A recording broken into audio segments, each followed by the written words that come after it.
കലാലയം സൈമൺ കുമാർ സംഘവും ദൈവാലയങ്ങളിൽ അവതരിപ്പിക്കുന്നു ഒരു ദൈവപുത്രന്റെ ജീവചരിത്രം, ഈശോ എന്ന രക്ഷകൻ.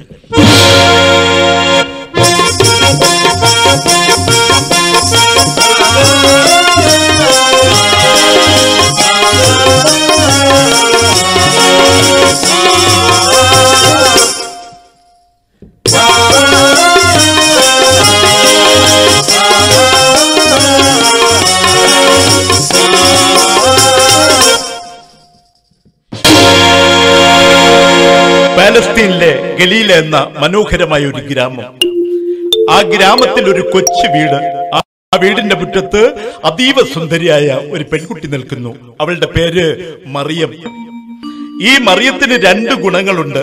ഒന്ന് അതീവ സുന്ദരി, മറ്റൊന്ന് അനുസരണയുള്ളവൾ.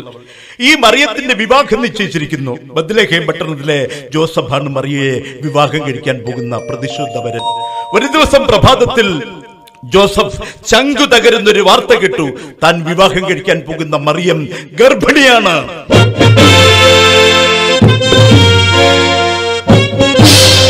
എന്ത്? താൻ വിവാഹം കഴിക്കാൻ പോകുന്ന മറിയം ഗർഭിണിയെന്നോ? ഇല്ല, ഈ അപമാനം ഞാൻ സഹിക്കില്ല, ഞാൻ അവളെ ഉപേക്ഷിക്കും. ഇല്ല, സഹിക്കില്ല എന്നീ അപമാനം, സഹിക്കയില്ല. ഇല്ല, സഹിക്കില്ല എന്നീ അപമാനം, തെല്ലുമീ തൊട്ടും സഹിക്കയില്ല. ഇല്ലിനി വേണ്ട ത്യജിക്കും അവനെ ഞാൻ, ഇല്ലിനി മാറ്റം ഒരിക്കലും നിശ്ചയം.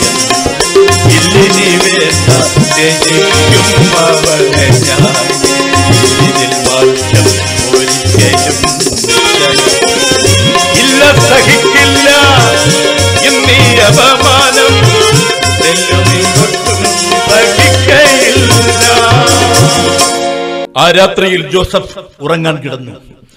ഉറങ്ങിക്കിടന്ന ജോസഫിന്റെ മുന്നിൽ ദിവ്യപ്രകാശം. ജോസഫ് കണ്ണുകൾ തുറന്നു. ദൈവത്തിന്റെ ദൂതൻ: ജോസഫ്, നിന്റെ ഭാര്യയായ മറിയയെ നീ ചേർത്തുകൊള്ളാൻ ശങ്കിക്കണ്ട. അവൾ പരിശുദ്ധാത്മാവിനാലാണ് ഗർഭിണിയായിരിക്കുന്നത്. അവൾ ഇപ്പോഴും കന്യക തന്നെയാണ്. ജോസഫ് അടുത്ത ദിവസം പ്രഭാതത്തിൽ മറിയയുടെ വീട്ടിലെത്തി. മറിയെ, നിന്നെ ഞാൻ കുറ്റപ്പെടുത്തി. നീ പരിശുദ്ധാത്മാവിനാൽ ഗർഭിണിയാണെന്ന സത്യം ഞാൻ അറിയുന്നു. ജോസഫ് മറിയയെ വിവാഹം കഴിച്ചു. ആ കാലഘട്ടത്ത് റോമൻ ചക്രവർത്തിയായ അഗസ്റ്റസ് സീസർ ഒരു കൽപ്പന പുറപ്പെടുവിച്ചു. അവരവരുടെ ദേശങ്ങളിൽ ചെന്ന് പേരുകൾ രജിസ്റ്റർ ചെയ്യേണ്ടതാണ്. ബത്ലഹേംകാരനായ ജോസഫ് തന്റെ പൂർണ്ണ ഗർഭിണിയായ ഭാര്യയും കൊണ്ട് ബത്ലഹേമിലേക്ക് യാത്രയായി. ആ രാത്രിയിൽ ബത്ലഹേമിലെത്തിയ ജോസഫ് തന്റെ ഭാര്യയും കൊണ്ട് സത്രത്തിന്റെ ഓരോ വാതിലുകളിലും മുട്ടി വിളിച്ചു: എന്റെ ഭാര്യ ഗർഭിണിയാണ്. ഈ രാത്രിയിൽ മാത്രം തലചായ്ക്കാൻ ഒരിടം തരൂ.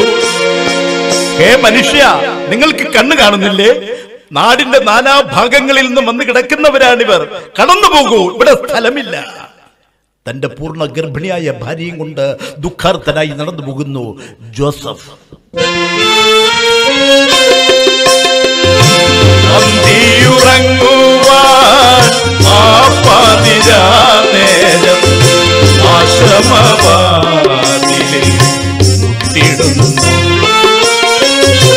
അന്തിയുറങ്ങുവാൻ ആ പാതിരാനേരം ആശ്രമവാതിലിൽ മുട്ടിടുന്നു. ഇല്ലില്ല നിങ്ങൾക്ക് ഇവിടെ കഴിയുവാൻ, നെല്ലുസ്ഥലം പോലും ബാക്കിയില്ല. നെല്ലുസ്ഥലം പോലും ബാക്കിയില്ല. അന്തിയുറങ്ങുവാൻ ആ പാതിരാ നേരം ആശ്രമവാതിലിൽ മുട്ടിടുന്നു. അകലെ ഒരു തിരുവട്ടം കാണുന്നു. ജോസഫും മറിയയും തിരുവട്ടം കണ്ട സ്ഥലത്തേക്ക് നടന്നിരുന്നു. അതൊരു കാലിത്തൊഴുത്തായിരുന്നു. ആ കാലിത്തൊഴുത്തിൽ ലോകത്തിന്റെ രക്ഷകനായ ഈശോ ജനിച്ചു.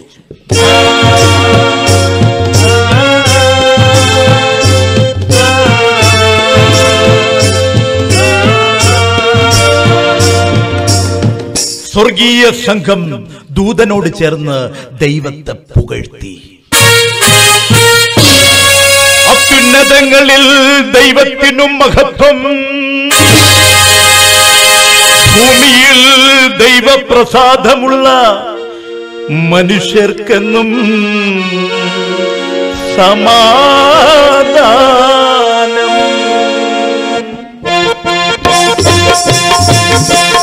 ഹല്ലേലൂയ, ഹല്ലേലൂയ, ഹല്ലേലൂയ, ഹല്ലേലൂയ, ഹല്ലേലൂയ.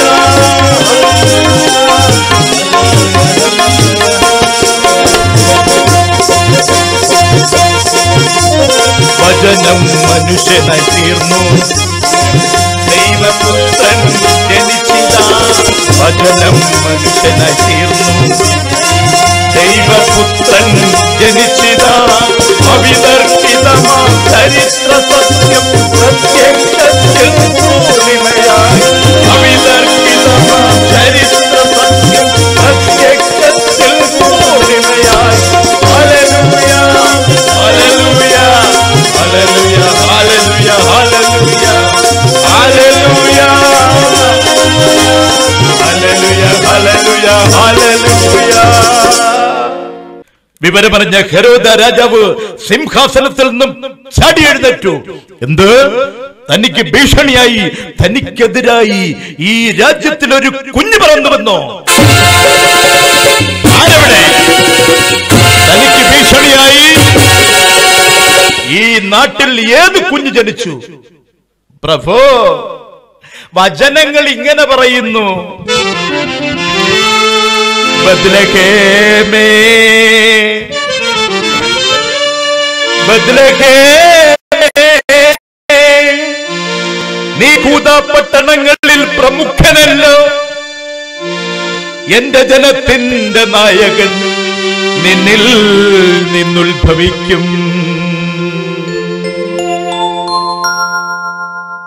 എനിക്കെതിരെ ഭീഷണിയായി ഒരു കുഞ്ഞ് ജനിക്കുകയോ? ബത്ലഹേമിലും പരിസരങ്ങളിലും വസിക്കുന്ന 2 വയസ്സിന് താഴെയുള്ള ശിശുക്കളുടെ കഴുത്തറുത്ത് കൊല്ലുവൻ. ചീറിപ്പായുന്നു റോമൻ പടയാളികൾ.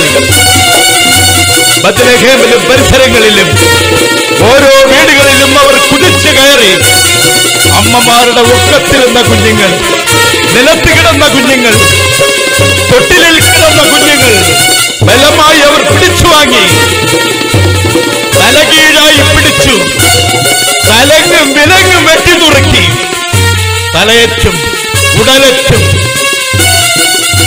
കിടന്നു പിടയുന്നു ബത്ലഹേം പട്ടണം മുഴുവൻ ചോര കുഞ്ഞുങ്ങൾ. ബത്ലഹേം പട്ടണം മുഴുവൻ ചോരക്കളമായി മാറി. അമ്മമാരുടെ നിലവിളി ബത്ലഹേം പട്ടണത്തെ മുഴുവൻ നടുക്കി. വെട്ടിത്തിളങ്ങുന്ന വാൽമുനത്തുമ്പിൽ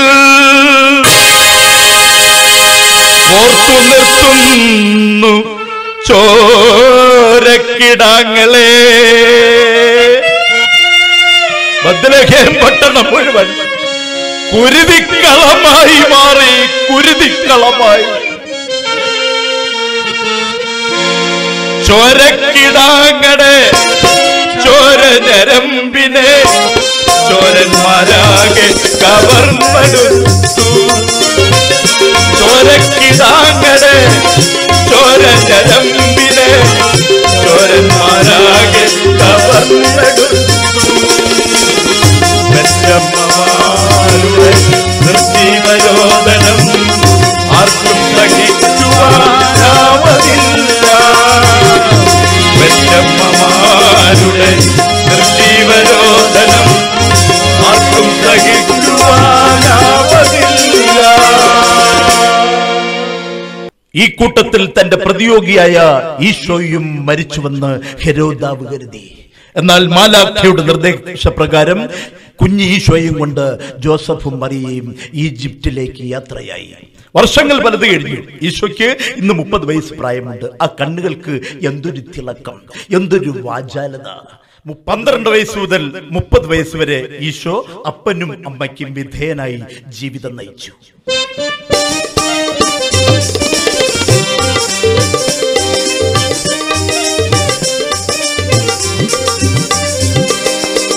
30 വയസ്സുള്ള ഈശോയെ കണ്ടാൽ ആരായാലും ഒന്ന് നിന്നു പോകും, നോക്കി നിന്നു പോകും. കാരണം ആ മുഖത്തെ ചൈതന്യം, ദൈവിക തേജസ്, ആത്മീയത നിറഞ്ഞ മുഖം. ദാ വരുന്നു 30 വയസ്സുള്ള ഈശോ.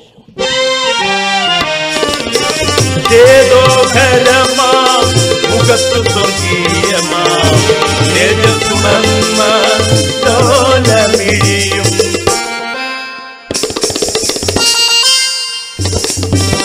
ചേതോഹരമാം മുഖത്തു സ്വർഗീയമാം തേജസ്സുണർന്ന ലോലമിഴിയും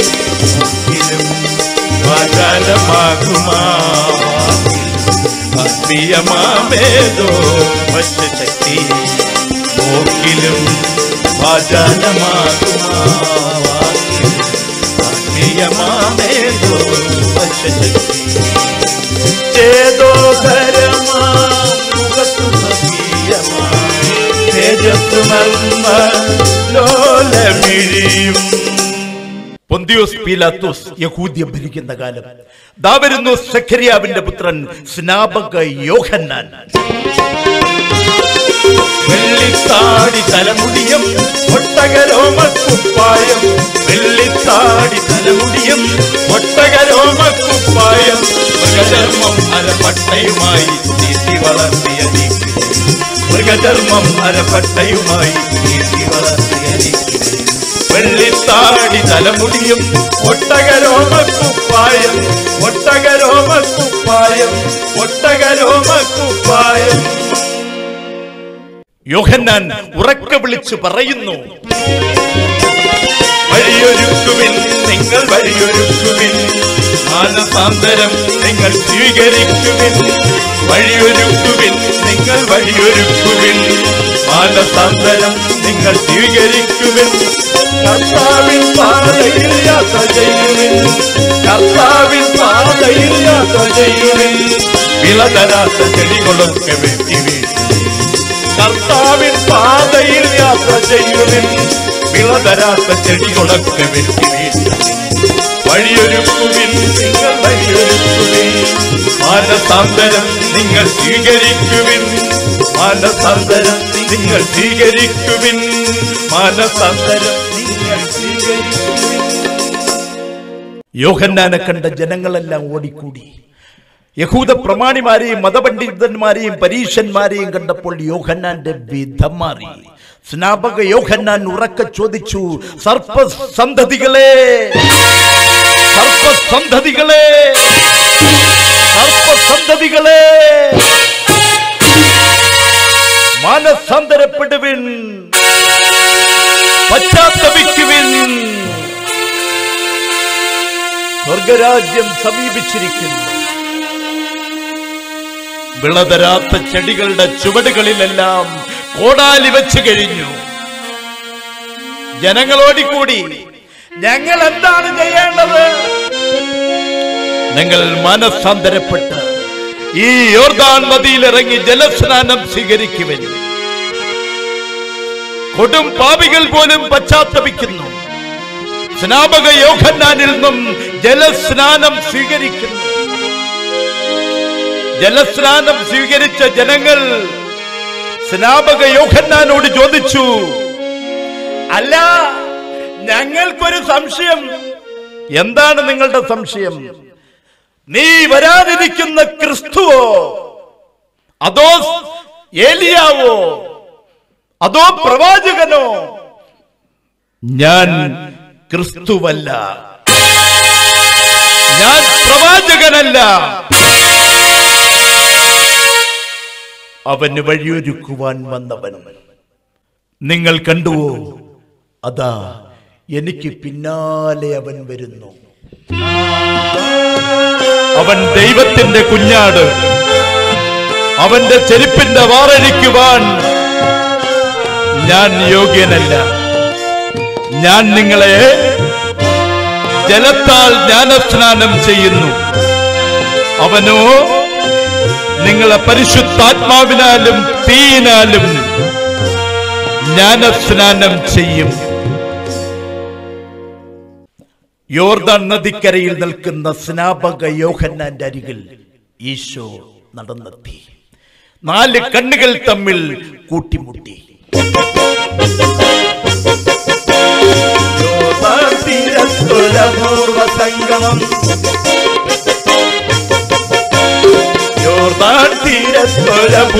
സംഗമം, പ്രവാചകന്മാർ പ്രവചിച്ച സംഗമം, പ്രവാചകന്മാർ പ്രവചിച്ച സംഗമം, സ്നാപകനും ഈശോയും വന്നാടി. യോർദാൻ തീരത്തൊരപൂർവ സംഗമം, സ്നാപകനും ഈശോയും വന്നാടി. യോർദാൻ തീരത്തൊരപൂർവ സംഗമം, യോർദാൻ തീരത്തൊരപൂർവ സംഗമം, യോർദാൻ തീരത്തൊരപൂർവ സംഗമം.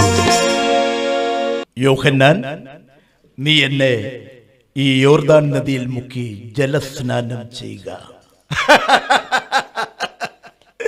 അല്ല ഈശോയെ, ഞാനൊരു കാര്യം ചോദിക്കട്ടെ. വെട്ടുക്കിളിയും കാട്ടുതേനും മാത്രം ഭക്ഷിച്ച് വനാന്തരത്തിൽ ചുറ്റി നടക്കുന്ന ഒരു ഭ്രാന്തനായ ഞാൻ വിശുദ്ധനായ ദൈവത്തിന്റെ പുത്രനായ അങ്ങയെ ജലസ്നാനം ചെയ്യുകയോ ഞാൻ സ്നാനപ്പെടുത്തുകയോ? യോഹന്നാൻ, ഇതെന്റെ കൽപ്പനയല്ല, ദൈവത്തിന്റെ ഹിതം നടക്കട്ടെ. ഈശോ യോർദാൻ നദിയിൽ ഇറങ്ങി സ്നാപക യോഹന്നാനിൽ നിന്നും ജലസ്നാനം സ്വീകരിച്ചു. സ്വർഗം തുറന്നു. പരിശുദ്ധാത്മാവ് പ്രാവിന്റെ രൂപത്തിൽ പറന്നിറങ്ങി ഈശോയുടെ തോളത്തിരുന്നു. സ്വർഗത്തിൽ നിന്നും ദൂതന്മാരുടെ സ്വർഗീയ സംഗീതം കേട്ടു. ഇവൻ എന്റെ പ്രിയപുത്രൻ,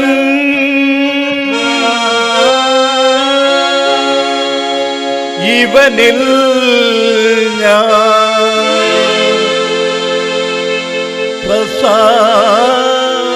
പ്രസാദിച്ചിരിക്കുന്നു.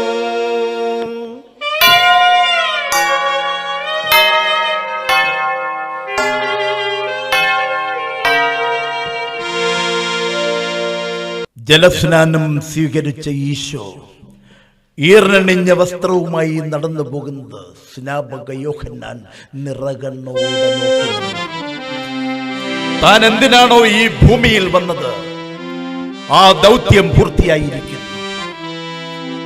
ലോകത്തിന്റെ രക്ഷകനായ, ദൈവത്തിന്റെ പ്രിയപുത്രനായ, ദൈവത്തിന്റെ കുഞ്ഞാടായ ഈശോ മിശിഹായെ ജലത്താൽ സ്നാനപ്പെടുത്തിയിരിക്കുന്നു. ദാ നടന്നു പോകുന്നു അലസനായി ഈശോ മിശിഹ.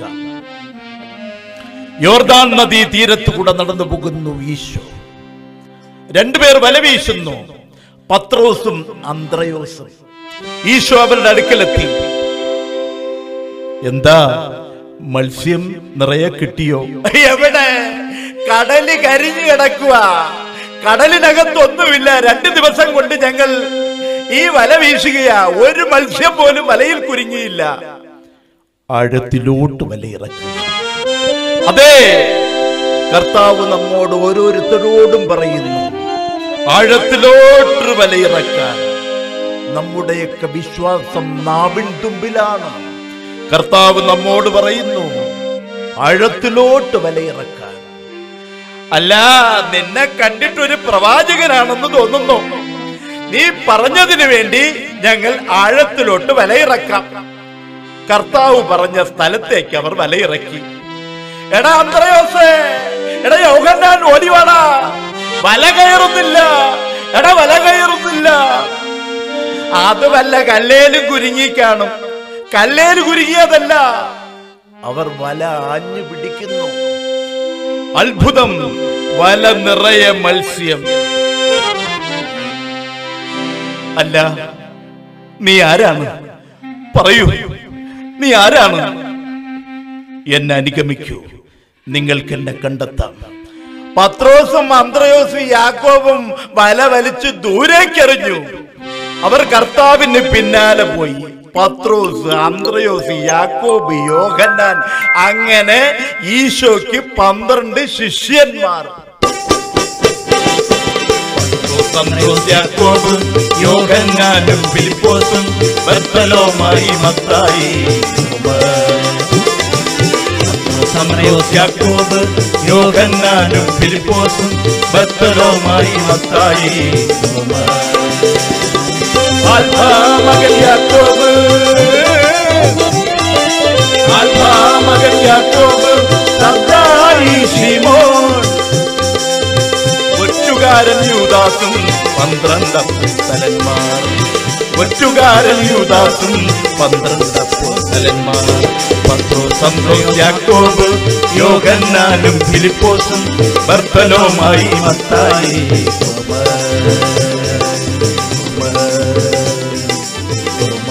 അങ്ങനെ ഈശോ മിശിഹായ്ക്ക് 12 അപ്പോസ്തലന്മാരെ കിട്ടി.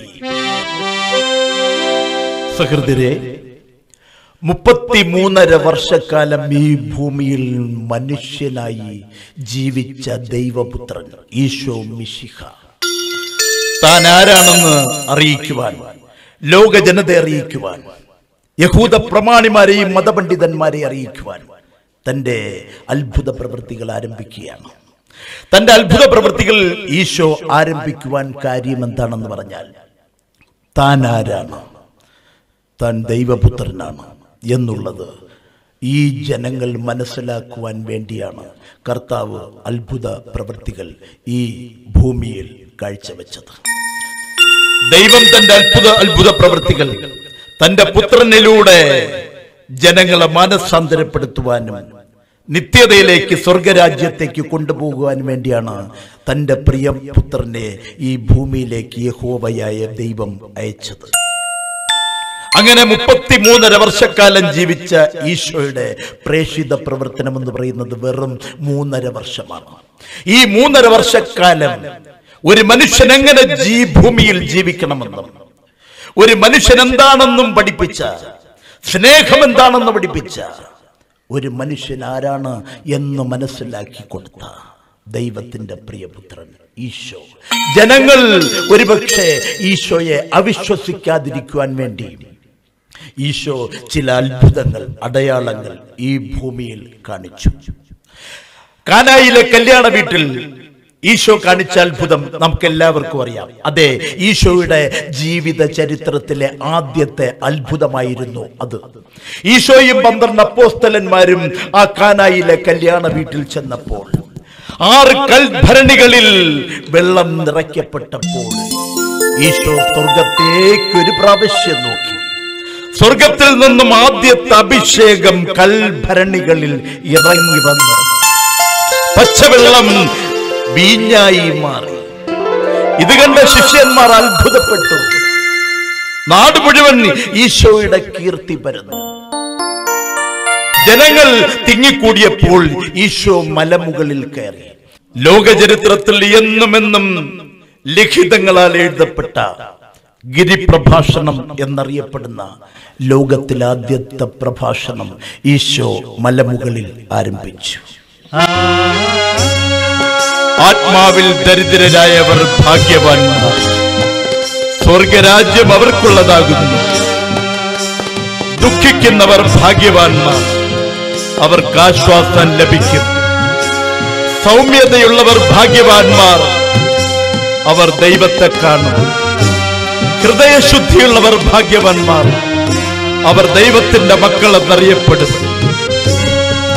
മാതാപിതാക്കളെ മാനിക്കാത്തവരെല്ലാം അഗ്നിക്കിരയാകും. തന്നെപ്പോലെ തന്റെ സ്നേഹിതനെയും സ്നേഹിക്കുക, തന്റെ സഹോദരനെ സ്നേഹിക്കുക, ശത്രുക്കളെ സ്നേഹിക്കുക. കൊല ചെയ്യരുത്, വ്യഭിചാരം ചെയ്യരുത്, കള്ളസാക്ഷ്യം പറയരുത്. നിങ്ങൾ ഭൂമിയുടെ വിളക്കാകും. വിളക്ക് തണ്ടിന്മേൽ വയ്ക്കുമ്പോൾ പ്രകാശമുള്ളതായി തീരുന്നു. ഈശോ മലയിൽ നിന്നിറങ്ങി. ദാ വരുന്നൊരു കുഷ്ഠരോഗി, ശരീരമാസകലം കുഷ്ഠം പിടിച്ച് വ്രണത്താൽ ശരീരം ചീഞ്ഞഴുകുന്നു, ദുർഗന്ധം വമിക്കുന്നു. ആ കുഷ്ഠരോഗി ഈശോയെ നോക്കി നടന്നു വരികയാണ്. ശിഷ്യന്മാർ പറഞ്ഞു, ഈശോയെ, ദാ വരുന്നൊരു കുഷ്ഠരോഗി, കുഷ്ഠരോഗി, നമുക്ക് ഓടാം, ഓടി ഒളിക്കാം. കാരണമുണ്ട്, അന്ന് കുഷ്ഠരോഗിയെ കണ്ടാൽ ഓടി ഒളിക്കണമെന്നും കല്ലെറിഞ്ഞു കൊല്ലണമെന്നും ആണ് പ്രമാണം. ഈശോ സൗമ്യനായി ഒന്നും പറയാതെ നിന്നു. ആ കുഷ്ഠരോഗി, ചീഞ്ഞളിഞ്ഞു ദുർഗന്ധം വമിക്കുന്ന ആ കുഷ്ഠരോഗി ഈശോയുടെ അരികിലേക്ക് നടന്നു വന്നു. ഈശോ ആ കുഷ്ഠരോഗിയെ മാറോടണച്ചു. മാറാരോഗം കുഷ്ഠം പിടിച്ചൊരു മാറുന്ന രോഗിയെ മാറോടണച്ചീശോ. മാറാരോഗം കുഷ്ഠം പിടിച്ചൊരു മാറുന്ന രോഗിയെ മാറോടണച്ചീശോ. മനസ്സുണ്ടു മകനെ സൗഖ്യമാക്കുവാൻ സൗഖ്യദായകൻ ഞാനെന്നോർക്കുക. മനസ്സുണ്ടു മകനെ സൗഖ്യമാക്കുവാൻ സൗഖ്യദായകൻ ഞാനെന്നോർക്കുക. ഈശോ ആ കുഷ്ഠരോഗിയെ തഴുകി തലോടി. അവന്റെ കുഷ്ഠം മാറി, അവന്റെ ശരീരത്തിലെ ദുർഗന്ധം മാറി. അവിടെ ഒരു സ്വർഗീയ സുഗന്ധം പരന്നു. കണ്ടുനിന്നവർ അത്ഭുത പരവശരായി. എന്ത്? ചീഞ്ഞളിഞ്ഞ് ദുർഗന്ധം വമിച്ചു വന്ന കുഷ്ഠരോഗിയുടെ കുഷ്ഠം മാറുകയോ? ഇവൻ മനുഷ്യനല്ല, അതെ, സാക്ഷാൽ ദൈവപുത്രൻ. ഈശോയും 12 അപ്പോസ്തലന്മാരും ബെഥസ്ദാ കുളത്തിനരികിലെത്തി. ആ കുളക്കരയിൽ 5 മണ്ഡപമുണ്ട്. ഓരോ മണ്ഡപത്തിന്റെ കരയിലും പലവിധ രോഗത്താൽ ഭാരപ്പെടുന്നവർ കിടക്കുകയാണ്. കാര്യമുണ്ട്, ഉത്സവ ദിവസം ഈ കുളത്തിൽ ദൂതൻ വന്ന് വെള്ളം കലക്കും. വെള്ളം കലക്കുമ്പോൾ ആരാണോ ആദ്യം ഇറങ്ങുന്നത് അവന് രോഗസൗഖ്യം വരും. കഴിഞ്ഞ 38 വർഷമായി പക്ഷപാതം പിടിപെട്ട് ഒരേ കിടക്കയിൽ കിടക്കുന്ന ഒരു രോഗി അവിടെയുണ്ട്. അവനും അവിടെ കിടക്കുകയാണ്. 38 വർഷം കൊണ്ട് കിടക്കുകയാണ്. അവന്റെ കിടക്കയിൽ തന്നെ എല്ലാം കഴിഞ്ഞുകൂടുകയാണ്. അവൻ ഈശോയെ കണ്ടു. അവൻ ഉറക്കെ വിളിച്ചു, ദാവീദ് പുത്ര, ദാവീദ് പുത്ര. ഈശോ 38 വർഷമായി പക്ഷപാതം പിടിപെട്ട് കിടക്കുന്ന രോഗിയെ ഒന്ന് നോക്കി. എന്താ, നിനക്ക് സുഖമാകാൻ മനസ്സുണ്ടോ? ഉണ്ട് ഗുരു, ഉണ്ട്. കഴിഞ്ഞ 38 വർഷമായി ഞാൻ ഒരേ കിടക്കയിലാണ്. പക്ഷപാതം പിടിപെട്ട് ഒരേ കിടക്കയിലാണ്. മനസ്സുണ്ടെങ്കിൽ എണീറ്റ് നടക്കുക. അവൻ കട്ടിലിൽ നിന്നും ചാടി എണീറ്റു. അത്ഭുതം, മഹാത്ഭുതം, അവനതാ തുള്ളിച്ചാടുന്നു. കർത്താവ് കനിഞ്ഞെന്നെ അനുഗ്രഹിച്ചു. പാപത്തിൽ നിന്നും ഞാൻ മോചിതനായി. കർത്താവ് കനിഞ്ഞെന്നെ അനുഗ്രഹിച്ചു. പാപത്തിൽ നിന്നും ഞാൻ മോചിതനായി. പാട്ടുന്നിതാ, നമിക്കുന്നിതാ രാജാധിരാജനെ എന്നേക്കുമായി. പാട്ടുന്നിതാ, നമിക്കുന്നിതാ രാജാധിരാജനെ എന്നേക്കുമായി. കർത്താവ് കനിഞ്ഞെന്നെ അനുഗ്രഹിച്ചു. പാപത്തിൽ നിന്നും ഞാൻ മോചിതനായി. അവൻ കട്ടിലും എടുത്തുകൊണ്ട് ഓടിയെന്ന് ഞാൻ പറയും. കാരണം അത്രയ്ക്ക് അവന് കർത്താവിന്റെ വിശ്വാസമാണ്. കർത്താവ് ഇവിടെ പറയുന്നു, നിനക്ക് മനസ്സുണ്ടോ മകനെ, മകളെ, നിനക്ക് മനസ്സുണ്ടോ? എങ്കിൽ നിന്നെ സൗഖ്യമാക്കാൻ എനിക്കും മനസ്സുണ്ട്. ഒരു ദിവസം ഈശോയും 12 അപ്പോസ്തലന്മാരും യെരുശലേമിലെ പ്രാർത്ഥനാലയത്തിൽ പോയി പ്രാർത്ഥിക്കാൻ. പ്രാർത്ഥനാലയത്തിൽ പ്രാർത്ഥിക്കാൻ സ്ഥലമില്ല. കാര്യമെന്താ? യെരുശലേം പ്രാർത്ഥനാലയം, അതേ, ദൈവത്തിന്റെ ആലയം എന്ന് പറയുന്ന യെരുശലേം പ്രാർത്ഥനാലയം കള്ളന്മാരുടെ ഗുഹയായിരിക്കുന്നു. കച്ചവടക്കാരുടെ ബഹളം. ഈശോ ദൈവാലയത്തിനുള്ളിൽ കടന്നു. പ്രാവുകളെ തുറന്നു വിട്ടു. കസേരകളെല്ലാം മറിച്ചിട്ടു. ചമ്മട്ടിയെടുത്തു വീശി അടിച്ചു. ദാ ഓടുന്നു. അടികൊണ്ടവനെല്ലാം തറ തൊടാതെ ഓടുന്നു. എന്റെ പിതാവിന്റെ ആലയം, പ്രാർത്ഥനാലയം, അത് നിങ്ങൾ കള്ളന്മാരുടെ ഗുഹയാക്കി മാറ്റിയിരിക്കുന്നു. യഹൂദ പ്രമാണിമാരും മതപണ്ഡിതന്മാരും പുരോഹിതന്മാരും പരീശന്മാരും ഒക്കെ ഓടിക്കൂടി. അല്ല, ഈ ജനങ്ങളെല്ലാം അടിച്ചോടിക്കുവാൻ നിനക്ക് ആരാണ് അധികാരം തന്നത്? അധികാരം എന്റെ പിതാവിനേക്കാൾ അധികാരം ആർക്കാണുള്ളത്? ഈ മന്ദിരം പൊളിക്കുവിൻ. ഈ മന്ദിരത്തെ ഞാൻ 3 ദിവസം കൊണ്ട് പുതുക്കി പണിയും. എന്ത് 46 സംവത്സരം കൊണ്ട് പണിതുയർത്തിയ ഈ ആലയം, ഈ ദൈവാലയത്തെ 3 ദിവസം കൊണ്ട് പുതുക്കി പണിയുമെന്നോ? അതെ, 3 ദിവസം കൊണ്ട് പുതുക്കി പണിയപ്പെടും. കർത്താവ് പറഞ്ഞത് അവർക്ക് മനസ്സിലായില്ല. വിഡ്ഢികളുണ്ടോ അറിയുന്നു. കർത്താവ് പറഞ്ഞത് തന്റെ ശരീരമാകുന്ന മന്ദിരം 3 ദിവസം കൊണ്ട് പൊളിക്കപ്പെടും. 3-ാം ദിവസം അത് പുതുക്കി പണിയപ്പെടുമെന്നാണ് തന്റെ കർത്താവ് പറഞ്ഞത്. അതാർക്കും മനസ്സിലായില്ല. അതെ, 3 ദിവസം കൊണ്ട് കർത്താവിന്റെ മന്ദിരത്തെ, ശരീരമാകുന്ന മന്ദിരത്തെ പൊളിക്കപ്പെട്ടു. 3-ാം ദിവസം അത് പുതുക്കി പണിയപ്പെട്ടു. ഒരു പ്രഭാതം ഈശോയും തന്റെ 12 അപ്പോസ്തലന്മാരും കടലിനക്കരെ പോകുവാൻ വഞ്ചിയിൽ കയറി.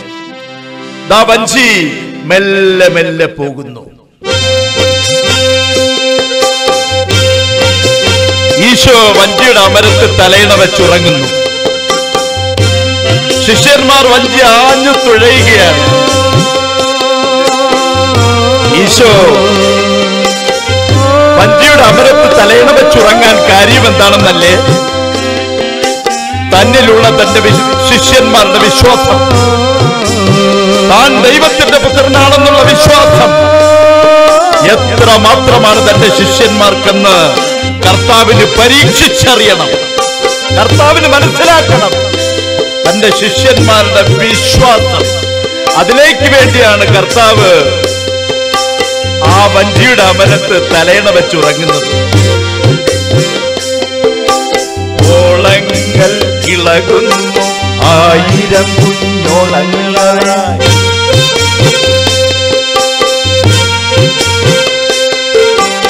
ഓളങ്ങൾ ഇളകുന്നു 1000 കുഞ്ഞോളങ്ങളായി. സ്നേഹം ചുരത്തുന്ന നാടോടിപ്പാട്ടിന്റെ ചേരുള്ള ശീലോടെ താളങ്ങളോടെ താളങ്ങളോടെ താളങ്ങളോടെ ആ വഞ്ചിത മെല്ലെ മെല്ലെ പോവുകയാണ്. കടലിന്റെ മധ്യഭാഗത്തെത്തി.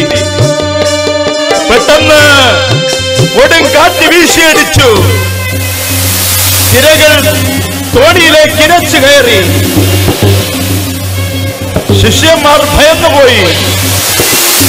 അവരുറക്ക വിളിച്ചു, ഗുരു, കണ്ണുകൾ തുറക്കൂ, കണ്ണുകൾ തുറക്കൂ, ഞങ്ങളിപ്പോൾ മരിച്ചു പോകും, ഞങ്ങളിപ്പോൾ മരിച്ചു പോകും, കണ്ണുകൾ തുറക്കൂ. ഈശോ മെല്ലെ കണ്ണുകൾ തുറന്നു. അല്ലയോ അല്പവിശ്വാസികളെ, നിങ്ങൾ എന്തിന് ഭീരുക്കളാകുന്നു? അല്പവിശ്വാസികളും ഭീരുക്കളും മരിച്ചു പോകും. കടലേ, ശാന്തമാകൂ. കാറ്റേ, നിശ്ചലമാകൂ. കടലും കാറ്റും ശാന്തമായി, നിശ്ചലമായി. ഇങ്ങനെ ഒരിക്കലും കണ്ടിട്ടില്ല. അവർക്ക് വിശ്വാസമായി, ഇത് ദൈവപുത്രൻ തന്നെ, ഇത് ഈശോ മിശിഹ തന്നെ. കർത്താവേ, ഞങ്ങളോട് ക്ഷമിക്കണം. അവിശ്വാസികളായ ഞങ്ങൾക്ക് മാപ്പ്, മാപ്പ്. ഈശോയും 12 അപ്പോസ്തലന്മാരും വഞ്ചിയിൽ നിന്നും താഴേക്കിറങ്ങി. ഈശോയ്ക്കെതിരെ നിലവിളിച്ചുകൊണ്ട് ഒരു മനുഷ്യൻ വരുന്നു. അവന്റെ പേര് യായിറോസ്. പള്ളി പ്രമാണികളിൽ മഹാൻ, വലിയ കോടീശ്വരൻ, വലിയ ധനവാൻ. അവൻ ഈശോയ്ക്ക് അരികിലെത്തി. ഈശോയെ, എന്റെ മകൾ അത്യാസന്ന നിലയിലാണ്, അവൾ മരിച്ചു പോകും. എന്റെ വീട് വരെ അങ്ങൊന്ന് വന്നാലും, എന്റെ മകളെ ഒന്ന് തൊട്ടാലും, എന്റെ മകളെ ഒന്ന് തൊട്ടാലും എന്റെ മകളുടെ ജീവൻ രക്ഷിക്കണം. എവിടെയാണ് നിന്റെ മകൾ കിടക്കുന്നത്? എന്റെ ഭവനത്തിൽ. ഞാൻ നിന്റെ ഭവനത്തിലേക്ക് വരാം. ഈശോയും ശിഷ്യന്മാരും യായിറോസിന്റെ ഭവനത്തിലേക്ക് ഇതാ നടന്നു പോകുന്നു. എതിരെ ഒരാൾ വരുന്നു. യായിറോസേ, നിന്റെ മകൾ മരിച്ചുപോയി. മോളെ,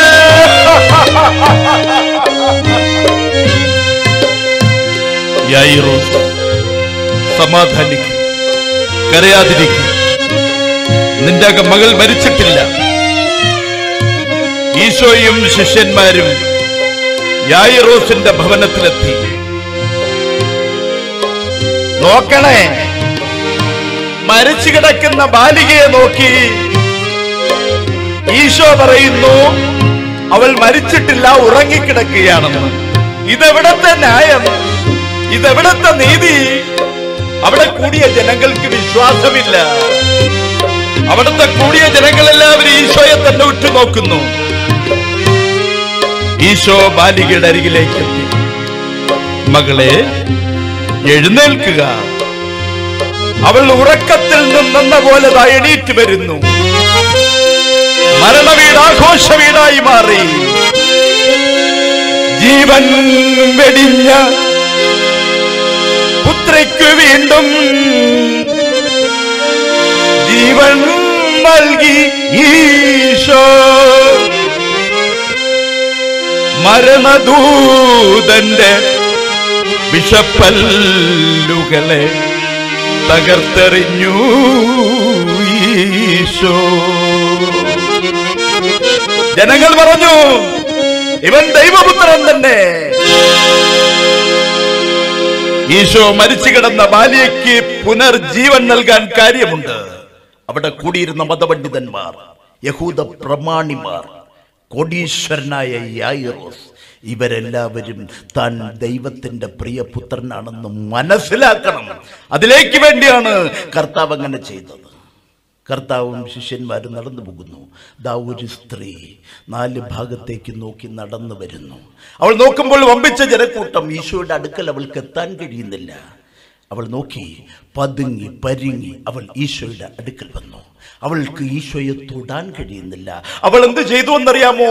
കർത്താവിന്റെ വസ്ത്രത്തിന്റെ തൊങ്ങലിൽ മെല്ലെയൊന്ന് തൊട്ടു. 12 വർഷമായി രക്തസ്രാവത്താൽ കഠിന യാതന അനുഭവിക്കുന്ന, ദൈവാലയത്തിൽ പ്രവേശനം നിഷേധിക്കപ്പെട്ട, ജനങ്ങൾ കണ്ടാൽ കല്ലെറിയുന്ന ആ സഹോദരിയുടെ വിശ്വാസത്താൽ അവൾ കർത്താവിന്റെ വസ്ത്രത്തിന്റെ തൊങ്ങലിലൊന്ന് തൊട്ടു. അവളുടെ രക്തസ്രാവം മാറി. 12 വർഷമായി കഠിന യാതന അനുഭവിച്ചിരുന്ന ആ സ്ത്രീയുടെ രക്തസ്രാവം പൂർണ്ണമായും മാറി. അവൾ പിന്നെ കർത്താവിനെ അനുഗമിക്കാൻ തുടങ്ങി.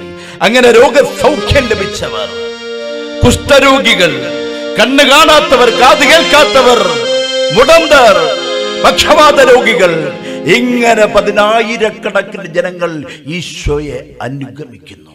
ഈശോയ്ക്ക് പിന്നാലെ നടക്കുകയാണ്. ഒരു ദിവസം ഈശോയുടെ ശിഷ്യന്മാർ കടലിന് മറുകരയിലെത്തി. അവർ ഈശോയെ കാത്തിരുന്നു. രാത്രിയായിട്ടും ഈശോയെ കണ്ടില്ല. സമയം അർദ്ധരാത്രി. ദേ കടൽ ഇളകി മറിയുന്നു. കൊടുങ്കാറ്റ് വീശിയടിക്കുന്നു. അല്ല, കടലിന് മീതെ ഒരു മനുഷ്യൻ നടന്നു വരുന്നു. അവർ പറഞ്ഞു, ഭൂതം, ഭൂതം, ഭൂതം. എടാ ഫിലിപ്പോസേ, അത് ഭൂതമല്ലടാ, നമ്മുടെ കർത്താവ്, നമ്മുടെ കർത്താവ്. ഈശോ അവരുടെ അരികിലെത്തി. പത്രോസിനൊരു സംശയം, ഈശോയെ അങ്ങ് എങ്ങനെയാ ഈ കടലിന് മീതെ നടന്നു വന്നത്? പത്രോസേ, വിശ്വാസമുണ്ടെങ്കിൽ നിനക്കും കടലിന് മീതെ നടന്നു വരാം. അവരെല്ലാവരും കൂടെ പറഞ്ഞു, ഇവൻ സാധാരണ മനുഷ്യനല്ല, ഇവൻ തന്നെ ഈശോ, ഇവൻ തന്നെ മിശിഹ, ഇവൻ തന്നെ രക്ഷകൻ. ഈശോയും ശിഷ്യരും നൂറുകണക്കിന് ജനങ്ങളും ആ തെരുവീതിയിലൂടെ നടന്നു പോകുന്നു. അവർക്കെതിരെ 4 പേർ ചേർന്ന് ഒരു ശവമഞ്ചം ചുമന്നു വരുന്നു. ആ ശവമഞ്ചത്തിൽ മരിച്ചു കിടക്കുന്ന ഒരു ബാലൻ, ആ ശവമഞ്ചത്തിന് പിന്നാലെ അലമുറയിട്ട് കരഞ്ഞുകൊണ്ട് വരുന്ന ഒരു പെറ്റമ്മ. ആ പെറ്റ അമ്മ ഈശോയെ കണ്ടു. ആ അമ്മ ഈശോയുടെ അടുക്കലെത്തി, കർത്താവേ, ഈ മഞ്ചലിൽ മരിച്ചു കിടക്കുന്നത് എന്റെ മകനാണ്, എന്റെ ഒരേ ഒരു മകനാ ഈ മഞ്ചലിൽ മരിച്ചു കിടക്കുന്നത്. എന്റെ മകനെ എനിക്ക് തരൂ, എന്റെ മകനെ എനിക്ക് തരൂ. നോക്കണേ, ആ സ്ത്രീയുടെ വിശ്വാസം നോക്കണേ. ജീവൻ എടുക്കുവാനും ജീവൻ കൊടുക്കുവാനും അധികാരമുള്ള മനുഷ്യനാരെന്ന് ആ സ്ത്രീ, ആ പെറ്റ അമ്മ തിരിച്ചറിഞ്ഞിരിക്കുന്നു. അമ്മ പറയുന്നു, കർത്താവേ, മരിച്ചു കിടക്കുന്ന എന്റെ മകന്റെ ജീവൻ എനിക്ക് തിരികെ തരുമെന്ന്. ശവമഞ്ചം ചുമക്കുന്നവരെ ശവമഞ്ചം താഴേക്ക് ഇറക്കൂ. ശവമഞ്ചം ചുമട്ടുകാർ പറയുന്നു, ഞങ്ങൾക്ക് ഈ ശവം കൊണ്ടുവന്ന് മറവ് ചെയ്തിട്ട് വേണം അടുത്ത ശവമെടുക്കാൻ. കാര്യമെന്താ? അവർക്ക് കർത്താവ് ആരെന്നറിയില്ല, അവർക്ക് ഈശോ ആരെന്നറിയില്ല. ഈശോയെ അവർ അതിനു മുമ്പ് കണ്ടിട്ടില്ല. അതുകൊണ്ടാണ് അവരങ്ങനെ പറയാൻ കാരണം.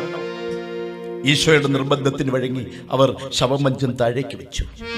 കർത്താവ് ആ ബാലന്റെ കൈക്ക് പിടിച്ചു. മകനെ, എഴുന്നേറ്റ് വരൂ. ആ മകൻ ഉറക്കത്തിൽ എന്ന പോലെ എണീറ്റ് വരുന്നു. എല്ലാവരും അത്ഭുതപരവശരായി നോക്കി നിൽക്കുന്നു. കൂടെ വന്നവർ ശവമഞ്ചം വലിച്ചു ദൂരേക്കെറിഞ്ഞു. എന്നിട്ട് അവർ കർത്താവിന്റെ പിന്നാലെ ചെന്നു. അതെ, ഞാനും നിങ്ങളോട് ഓരോരുത്തരോടും പറയുന്നു, കർത്താവിന്റെ പിന്നാലെ ചെല്ലണമെങ്കിൽ നമ്മൾ ചുമന്നുകൊണ്ട് നടക്കുന്ന ശവമഞ്ചം വലിച്ചെറിയണം. ശവമഞ്ചം എന്താണ്? നമ്മൾ കൊണ്ട് നടക്കുന്ന ശവമഞ്ചം. 1, വിദ്വേഷം. നമുക്കാരോടെങ്കിലും ഒരണമെങ്കിലും വിദ്വേഷമുണ്ടെങ്കിൽ അത് വലിച്ചെറിയണം. എന്നിട്ട് കർത്താവിന്റെ പിന്നാലെ ചെല്ലണം. 2, അസൂയ. അടുത്തവന്റെ വളർച്ചയിൽ, അടുത്തവന്റെ ഉയർച്ചയിൽ, അടുത്തവന്റെ ജീവിതത്തിൽ നമ്മൾ അസൂയപ്പെടുന്നുവെങ്കിൽ ആ അസൂയ നമ്മൾ വലിച്ചെറിയണം. എങ്കിൽ മാത്രമേ നമുക്ക് കർത്താവിന്റെ പിന്നാലെ ചെല്ലാൻ സാധിക്കുകയുള്ളൂ. ചതി. നമുക്കാരെങ്കിലും ചതിക്കണമെന്ന് നമ്മുടെ ഹൃദയത്തിൽ ഒരു അണുവെങ്കിലും നമുക്ക് തോന്നുന്നുവെങ്കിൽ അത് വലിച്ചെറിയണം. ആ ചതി എന്ന് പറയുന്ന ആ വാക്ക്, ആ പ്രയോഗം വലിച്ചെറിഞ്ഞാൽ മാത്രമേ നമുക്ക് കർത്താവിൻ്റെ പാത പിന്തുടർന്ന് കർത്താവിൻ്റെ മകനായി മകളായി നമുക്ക് ജീവിക്കുവാൻ സാധിക്കുകയുള്ളൂ. പരദൂഷണം. നമ്മൾ മറ്റുള്ളവരെ കുറിച്ച് പരദൂഷണം പറയുന്നു. നമ്മുടെ കുറവുകളെ മാറ്റിവെച്ചുകൊണ്ട് മറ്റുള്ളവരുടെ കുറവുകളെ കണ്ടുപിടിച്ച് നമ്മൾ പരദൂഷണം പറയുന്നുവെങ്കിൽ അത് ഇന്ന് തന്നെ വലിച്ചെറിയണം. ആ പരദൂഷണം പറയുന്നത് വലിച്ചെറിയുമ്പോൾ നമുക്ക് കർത്താവിന്റെ പിന്നാലെ ചെല്ലാൻ കഴിയും. മരണത്തിൽ നിന്നും പുനർജീവൻ പ്രാപിച്ച ബാലനും അവന്റെ അമ്മയും ശവമഞ്ചം ചുമന്നവരും കർത്താവിന്റെ പിന്നാലെ ദാ ചെല്ലുന്നു. അത്ഭുതമാഗ്ലാതമാശ്ചര്യം ക്രിസ്തുദേവന്റെ മഹത്വഘോഷം. അത്ഭുതമാഗ്ലാതമാശ്ചര്യം ക്രിസ്തുദേവന്റെ മഹത്വഘോഷം. ക്രിസ്തുവിൻ കരങ്ങളിൽ മൃത്യുവിൻ കരങ്ങളിൽ മാനവമോചനമേകി ഈശമാനവന് മോചനം നേടി. ഈശമാനവന് മോചനം നേടി. ഈശമാനവന് മോചനം നേടി. യെരിക്കോ എന്ന പട്ടണത്തിലൂടെ നടന്നു പോകുന്നു ഈശോയും ശിഷ്യന്മാരും 10,000 ജനങ്ങളും. ഒരു മരത്തിന് ചുവട്ടിൽ ചെന്നപ്പോൾ ഈശോ മരത്തിന് ചുവട്ടിൽ നിന്നു. മരത്തിന് മുകളിലേക്ക് നോക്കി ദായിരിക്കുന്ന ഒരു മനുഷ്യൻ സക്കായി.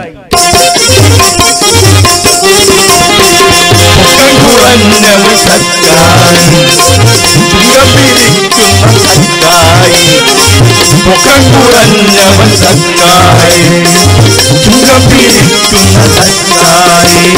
കർത്താവിനെ കാണാൻ അത്തിമരത്തിന്മേൽ ഒളിഞ്ഞിരിക്കുന്നു സക്കായി. കർത്താവിനെ കാണാൻ അത്തിമരത്തിന്മേൽ ഒളിഞ്ഞിരിക്കുന്നു സക്കായി. മുഖം കുറഞ്ഞവൻ സക്കായി, മുഖം കുറഞ്ഞവൻ സക്കായി, ചുങ്കം പിരിക്കുന്ന സക്കായി. സക്കായി മരത്തിന് മുകളിൽ കയറിയിരിക്കാൻ കാരണമുണ്ട്. സക്കായി പൊക്കം കുറവാണ്. കർത്താവിനെ ഒന്ന് ശരിക്ക് കാണണമെങ്കിൽ ഈ ജനക്കൂട്ടത്തിനിടയിൽ നിന്നാൽ പറ്റത്തില്ല. അതുകൊണ്ടാണ് മരത്തിന് മുകളിൽ സുഖമായിട്ട് കയറി അങ്ങിരിക്കുന്നത്. കർത്താവ് മുകളിലേക്ക് നോക്കി, സക്കായി ഇറങ്ങി വരൂ. സക്കായി ഒരു ചാട്ടം ദാവ നിൽക്കുന്നു. സക്കായി, സക്കായി ഇന്ന് നിന്റെ ഭവനത്തിലാണ് നമ്മുടെ അത്താഴം. സക്കായി ഇതിൽ പരം സന്തോഷമില്ല. കർത്താവ് നിന്റെ ഭവനത്തിൽ വരാമെന്ന് പറഞ്ഞിരിക്കുന്നു. കർത്താവ് സക്കായിയുടെ ഭവനത്തിലെത്തി. അത്താഴത്തിനിരിക്കുമ്പോൾ അവിടെ കൂടിയ ജനങ്ങളെല്ലാവരും പറഞ്ഞു, അല്ല, ഇദ്ദേഹം വലിയ ഈശോയാണെന്നും രക്ഷകനാണെന്നും ദൈവത്തിന്റെ പുത്രനാണെന്നും പറയുന്നു. പാപിയുടെയും കള്ളന്റെയും കൊലപാതകയുടെയും ചുങ്കപ്പിരിവുകാരന്റെ വീട്ടിലല്ലയോ അദ്ദേഹത്തിന്റെ ഭക്ഷണം? ഇത് കേട്ട കർത്താവ് പറഞ്ഞു, അതെ, പാപിയുടെ പാപഭാരം ചുമക്കാനത്രേ ഞാൻ വന്നത്. അധ്വാനിക്കുന്നവന്റെയും ഭാരം ചുമക്കുന്നവന്റെയും കണ്ണുനീരൊപ്പാനാണ് ഞാൻ വന്നത്. അതെ, 100 കുഞ്ഞാടുകളുമായി ഒരാൾ പോവുകയായിരുന്നു. അതിലൊന്നിനെ നഷ്ടപ്പെട്ടാൽ ആ 99നെയും തെരുവിൽ വലിച്ചെറിഞ്ഞിട്ട് ആ ഒന്നിനെ കണ്ടെത്താൻ ആ ഇടയൻ പോയി. അതാണ്, അതെ, നഷ്ടപ്പെട്ടതിനെ കണ്ടെത്താൻ അത്രേ ഞാൻ വന്നത്. വഴിയും സത്യവും ജീവനും മാർഗവും ഞാനാകുന്നു. എന്നിലൂടെ മാത്രമേ നിങ്ങൾക്ക് എൻ്റെ പിതാവിന്റെ സന്നിധിയിലേക്ക് എത്താൻ സാധിക്കൂ. പള്ളിപ്രമാണികളിൽ ഒരുവനായ നിക്കോദെമോസ് കർത്താവിന്റെ അരികിലെത്തി. ഈശോയെ, വൃദ്ധനായ ഒരാൾക്ക് വീണ്ടും ജനിക്കാൻ കഴിയുമോ? വൃദ്ധനായ ഒരാൾ വീണ്ടും ജനിക്കുന്നത് എങ്ങനെ? നിക്കോദെമോസേ, വെള്ളത്താലും ആത്മാവിനാലും നീ സ്നാനം സ്വീകരിച്ചില്ല എങ്കിൽ നിനക്ക് വീണ്ടും ജനിക്കാൻ കഴിയുകയില്ല. പരിശുദ്ധാത്മാവിനാലും ജലത്താലും നീ സ്നാനമേൽക്കുമ്പോൾ നീ സ്വർഗത്തിലെ അവകാശിയാകും. നീ വീണ്ടും ജനിച്ചവനാകും. ഒരു ദിവസം ഈശോയും ശിഷ്യന്മാരും ഒരു സായം സന്ധ്യയിൽ മറുരൂപമലയിൽ പ്രാർത്ഥിക്കാൻ പോയി. ശിഷ്യന്മാർ ക്ഷീണാധിക്യം കൊണ്ട് ഉറങ്ങിപ്പോയി. പെട്ടെന്ന് ആകാശത്തൊരു മുഴക്കം. ശിഷ്യന്മാർ കണ്ണു തുറന്നു. സൂര്യനെ വെല്ലുന്നൊരു പ്രകാശം. ആ പ്രകാശവലയത്തിനുള്ളിൽ 3 പേർ, ഈശോ, ഏലിയ, മോശെ. ഏലിയ പ്രവാചകനും മോശയും ഈശോയും. ഈശോയുടെ കണ്ണുകൾ അഗ്നിജ്വാല പോലെ, തലമുടികൾ പഞ്ഞി പോലെ, വെളുത്ത ഹിമം പോലെ, കണ്ണുകൾ അഗ്നിജ്വാലയ്ക്കൊപ്പം, കാലുകൾ വെള്ളോടിന് സദൃശ്യമായത്. അന്നാദ്യമായി അവർ ഈശോയുടെ വിശ്വരൂപം കണ്ടു. പെട്ടെന്ന് മേഘമാലികൾ വന്നു, എല്ലാവരെയും മൂടിക്കളഞ്ഞു. നാം മുന്നിൽ നിൽക്കുന്നു ഈശോ. പത്രോസ് പറഞ്ഞു, കർത്താവേ, അങ്ങ് ആരാണെന്ന് ഞങ്ങൾ കണ്ടു, അങ്ങ് ആരാണെന്ന് ഞങ്ങൾ കണ്ടു. അങ്ങ് ഈശോയാണെന്നും അങ്ങ് കർത്താവാണെന്നും അങ്ങ് പിതാവായ ദൈവത്തിന്റെ പുത്രനാണെന്നും ഞങ്ങൾ കണ്ടു. പത്രോസ്, ഈ കാര്യം നീ ആരോടും പറയരുത്. ഈശോയും ശിഷ്യന്മാരും മറുരൂപമലയിൽ നിന്നും യാത്രയായി. ബഥന്യയിലൂടെ നടന്നു പോകുന്നു ഈശോയും സഹയാത്രികരും. മാർത്ത കരഞ്ഞുകൊണ്ട് ഓടി വന്നു, ഗുരു, എന്റെ പ്രിയ സഹോദരൻ ലാസർ മരിച്ചുപോയി. ഈശോയുടെ കണ്ണുകൾ നിറഞ്ഞൊഴുകുന്നു. ലാസറിന്റെ സഹോദരി മാർത്ത, മാർത്തയുടെ സഹോദരി മറിയം, അവരെല്ലാവരും ഈശോയ്ക്ക് വളരെ പ്രിയപ്പെട്ടവരായിരുന്നു. ഒരിക്കൽ പോലും കണ്ണുനീർ വീഴ്ത്തിയിട്ടില്ലാത്ത ഈശോയുടെ കണ്ണുകൾ ഈറനണിയുന്നു. ഈശോ മാർത്തയുടെയും മറിയത്തിന്റെയും ഭവനത്തിലെത്തി. കാര്യമുണ്ട്, ലാസർ തനിക്ക് ഏറ്റവും പ്രിയപ്പെട്ടവനാണ്. വളരെ ദരിദ്രരാണ്, ദരിദ്ര കുടുംബമാണ് അവരുടേത്. എന്നും പാവപ്പെട്ടവരെ സ്നേഹിച്ചിരുന്ന ഈശോ ദുഃഖാർത്തനായി ഈശോ മറിയയുടെ വീട്ടിലെത്തി, മാർത്തയുടെ വീട്ടിലെത്തി. എവിടെയാണ് എന്റെ ലാസറിനെ അടക്കം ചെയ്തിരിക്കുന്നത്? ഗുരു, ആ കല്ലറയിൽ മരിച്ച് 4 ദിവസമായി. ഇനി അങ്ങോട്ട് പോകേണ്ടതില്ല. ദുർഗന്ധം വെച്ചു തുടങ്ങി. ഇനി അങ്ങോട്ട് പോകേണ്ടതില്ല. ഈശോ കല്ലറയുടെ അരിക്കലെത്തി. ആ കല്ലറയിലെ കല്ലെടുത്ത് മാറ്റൂ. എടേ, ഇദ്ദേഹം എന്തായി പറയുന്നത്? മരിച്ച് 4 ദിവസമായി. ലാസറിന്റെ ശവശരീരം ചീഞ്ഞളിഞ്ഞ് ദുർഗന്ധം വമിക്കാൻ തുടങ്ങി. അദ്ദേഹം പറയുന്നു ലാസറിന്റെ കല്ലറയിലെ കല്ലെടുത്ത് മാറ്റുവാൻ. അല്ല, നമുക്ക് എന്താണ് നടക്കുന്നതെന്ന് അറിയണമല്ലോ. പരിഹാസികളായ ജനങ്ങൾ അവർ ലാസറിന്റെ കല്ലറയിലെ കല്ലെടുത്ത് മാറ്റി. അവിടെയെല്ലാം സ്വർഗീയ സുഗന്ധം. കർത്താവ് പറഞ്ഞു, ലാസർ പുറത്തേക്ക് വരൂ. മരിച്ച് 4 ദിവസമായ ലാസർ പുനർജീവിച്ചു വരുന്നു, പുറത്തേക്ക് വരുന്നു. കണ്ടു നിന്നവർ അത്ഭുതത്തോടെ ഈശോയെ നോക്കി. അവർ പറഞ്ഞു, ഇവൻ ഏലിയ. മറ്റു ചിലർ പറഞ്ഞു, ഇവൻ സ്നാപക യോഹന്നാൻ. അന്നാദ്യമായി ഈശോ പറഞ്ഞു, അതെ, ഞാൻ തന്നെ നിങ്ങൾ കാത്തിരിക്കുന്ന ക്രിസ്തു. ഞാൻ തന്നെ നിങ്ങൾ കാത്തിരിക്കുന്ന മിശിഹ. അതെ, ഞാൻ തന്നെ നിങ്ങൾ കാത്തിരിക്കുന്ന രക്ഷകൻ.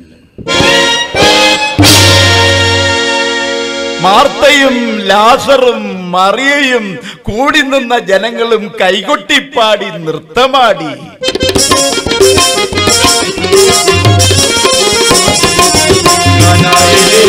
കല്യാണത്തിന് വെള്ളം വീഞ്ഞാക്കി, കനായിലെ കല്യാണത്തിന് വെള്ളം വീഞ്ഞാക്കി.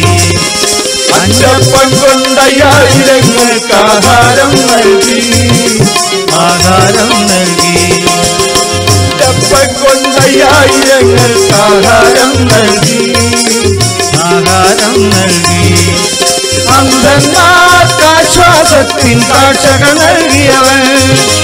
അന്ധന്മാർക്ക് ആശ്വാസത്തിൻ കാഴ്ചക നൽകിയവൻ. മരിച്ച ലാസറെ വീണ്ടും അവൻ ഉയർത്തെഴുന്നേൽപ്പിച്ചു. മരിച്ച ലാസറെ വീണ്ടും അവൻ ഉയർത്തെഴുന്നേൽപ്പിച്ചു. യെരുശലേമിന്റെ തെരുവീഥിയിലൂടെ നടന്നു വരുന്നു ലോകത്തിന്റെ രക്ഷകനായ ഈശോ. ഈശോ ഒരു കഴുത പുറത്തു കയറി. എന്താണ് കഴുത? വിനയത്തിന്റെ പ്രതീകമായ കഴുത, വിഴപ്പ് ചുമക്കുന്ന കഴുത, പാപഭാരം ചുമക്കുന്ന കഴുത. ആ കഴുത പുറത്തു കയറി. ഇതാ വരുന്നു യെരുശലേം തെരുവീഥിയിലൂടെ. വീതിക്കിരുവശത്ത് നിന്ന ജനങ്ങൾ വീതിയിൽ പൂക്കൾ വിതറി. ഒലിവില തൈകൾ, ഒലിവില മരങ്ങൾ, ഒലിവില കൊമ്പുകൾ ആ വഴിയിൽ വിതറി. വിനയത്തിന്റെ പ്രതീകമായി കഴുതപ്പുറത്ത് വരുന്ന ദൈവത്തിന്റെ പ്രിയപുത്രന് അവർ ഓശാന പാടി.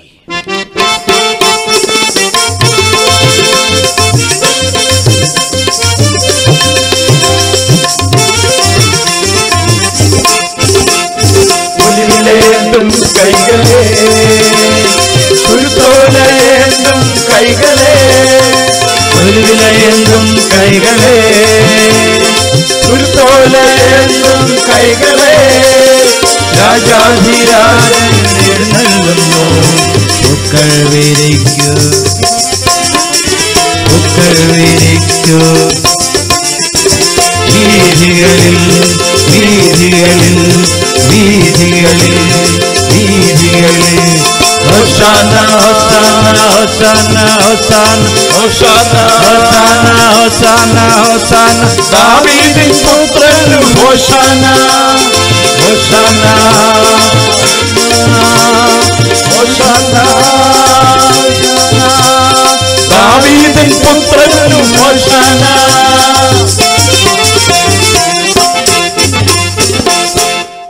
ഈശോയുടെ കീർത്തി നാട് മുഴുവൻ വ്യാപിച്ചു.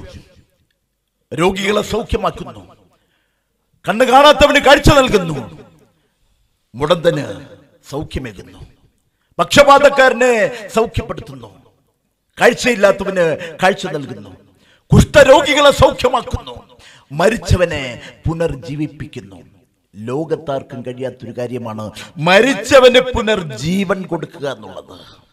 മരിച്ചവന് പുനർജീവൻ കൊടുക്കുവാൻ ഒരു ശക്തിക്ക് മാത്രമേ കഴിയൂ, ഒരു വ്യക്തിക്ക് മാത്രമേ കഴിയൂ, ലോകത്തിന്റെ രക്ഷകനായ ഈശോ കർത്താവിന് മാത്രം. ഇതിൽ പ്രകോപിതരായ യഹൂദ പ്രമാണിമാർ, മതപണ്ഡിതന്മാർ, പരീശന്മാർ മഹാപുരോഹിതനായ കയ്യാഫാവിന്റെ ദർബാർ ഹാളിലെത്തി. അല്ല, ആ യേശുവെന്നും രക്ഷകനെന്നും ക്രിസ്തുവെന്നും പറഞ്ഞ് നടക്കുന്ന നമ്മുടെ മരപ്പണിക്കാരൻ ജോസഫിന്റെ മകനുണ്ടല്ലോ, അതെ, നമ്മുടെ ജോസഫ് ഉണ്ടല്ലോ, മരപ്പണിക്കാരൻ ജോസഫ്. ആ ജോസഫിന്റെ മകൻ ജനങ്ങളെയെല്ലാം ഇളക്കി വിട്ട് വിപ്ലവം സൃഷ്ടിക്കുന്നു. അവനെ ഇങ്ങനെ വിട്ടാൽ നമ്മുടെ എല്ലാ പദ്ധതികളും പൊളിയും. എന്താ ഇവരുടെ പദ്ധതി? മറ്റൊന്നുമല്ല, കള്ളക്കണക്കെഴുതുക, പള്ളിയിൽ നിന്നും കാശ് മോഷ്ടിക്കുക, ചുങ്കം പിരിക്കുക, ഇങ്ങനെയുള്ള പദ്ധതികളെല്ലാം പൊളിയും. എന്തെങ്കിലും ഒന്ന് ചെയ്തേ മതിയാകൂ, ഇല്ലെങ്കിൽ നമുക്കിവിടെ ജീവിക്കാൻ കഴിയില്ല. അങ്ങനെയാണെങ്കിൽ അവനെ പിടിച്ചു കെട്ടണം, പിടിച്ചു കെട്ടണം. അവനെ പിടിച്ചു കെട്ടുക നിസ്സാര കാര്യമല്ല.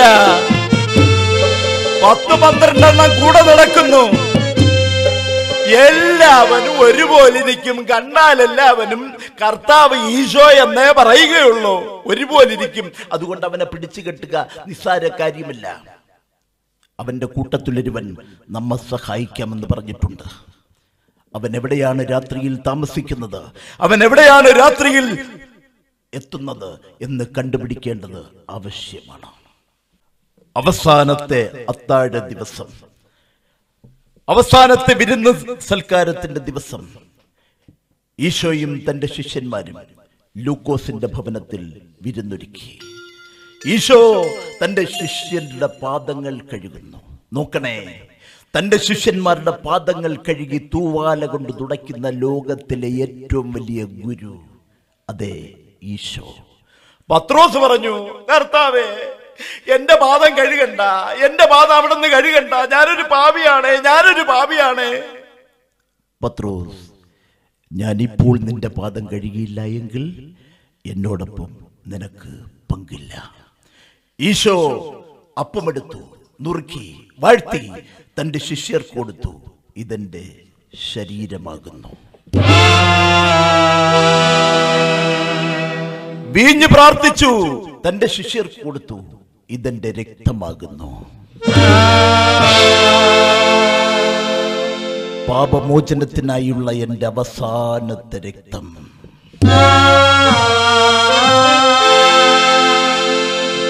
പ്രിയ സ്നേഹിതന്മാരെ, ഈ രാത്രിയിൽ എന്നെ ഈ കൂട്ടത്തിൽ ഒരുവൻ ഒറ്റിക്കൊടുക്കും.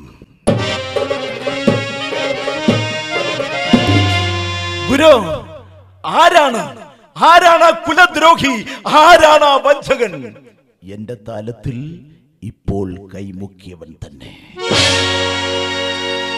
ഈ സമയം വിരുന്ന് ശാല വിട്ട് പുറത്തേക്ക് പോകുന്നു യൂദാസ് ഇസ്കരിയോത്ത്. അതാ യൂദാക്കെതിരെ നടന്നു വരുന്നു കയ്യാഫാവിന്റെ സർവ്വസൈന്യാധിപൻ നാമാൻ. അല്ല, ഇതാര്? യൂദയോ? യൂദ, നമ്മൾ നിശ്ചയിച്ച, നമ്മൾ പറഞ്ഞ കാര്യം എന്തായി? കാശ് കൊണ്ടുവന്നിട്ടുണ്ടോ? കാശ് കൊണ്ടുവന്നിട്ടുണ്ട്. നീ ചോദിച്ച 30 വെള്ളിക്കാശ്, ദാ 30 വെള്ളിക്കാശ്. അതെ, 30 വെള്ളിക്കാശ് വാങ്ങി അന്ന് വരെ തന്റെ കൂടെ നടന്ന് ഭക്ഷണം കൊടുത്ത, പരിചരണം കൊടുത്ത, തന്നെ മാറോടടക്കി പിടിച്ച, തന്നെ സംരക്ഷിച്ച പ്രിയപ്പെട്ട ഗുരുനാഥനെ ഒറ്റിക്കൊടുക്കുവാൻ 30 വെള്ളിക്കാശ് അച്ചാരം വാങ്ങിയിരിക്കുന്നു ഒരു ഒറ്റുകാരൻ യൂദാസ്. ആ രാത്രിയിൽ ഈശോയും ശിഷ്യന്മാരും ഗദ്രോൻ പുഴയ്ക്കപ്പുറം ഗത്ശമന തോട്ടത്തിലെത്തി. സ്നേഹിതന്മാരെ, നിങ്ങൾ ഇവിടെ ഇരുന്ന് പ്രാർത്ഥിക്കൂ, ഞാൻ മുന്നോട്ട് പോയി പ്രാർത്ഥിച്ചു വരാം. ഈശോ മണ്ണിൽ മുട്ടുകുത്തി ഹൃദയവേദനയോടെ പ്രാർത്ഥിച്ചു.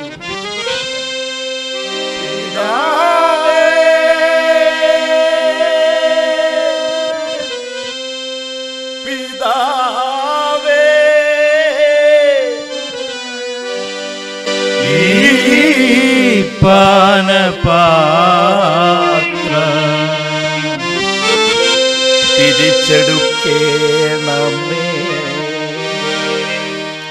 ഈ യാചനനീ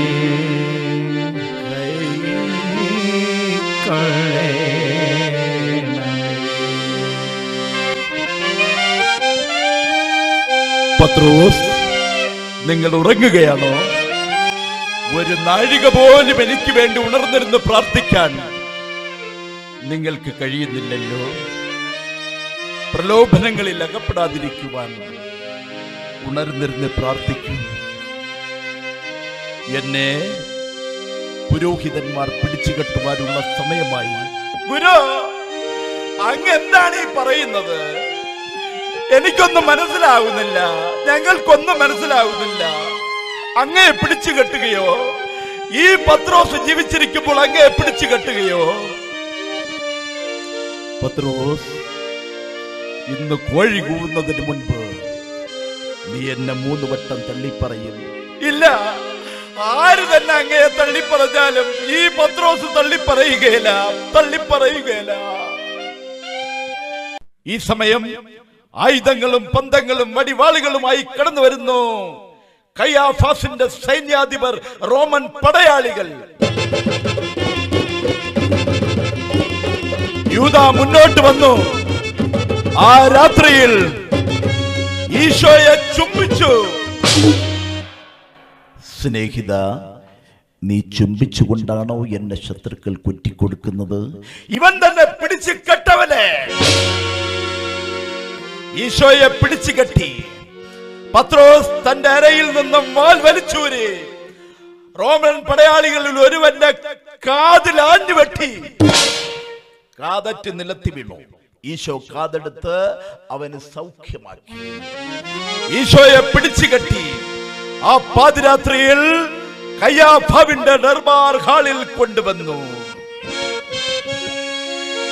ആ പാതിരാനേരം കയ്യാഫാസിന്റെ ദർബാറിനുള്ളിൽ ആരാധ്യനാം മഹാരഥൻ മിശിഹ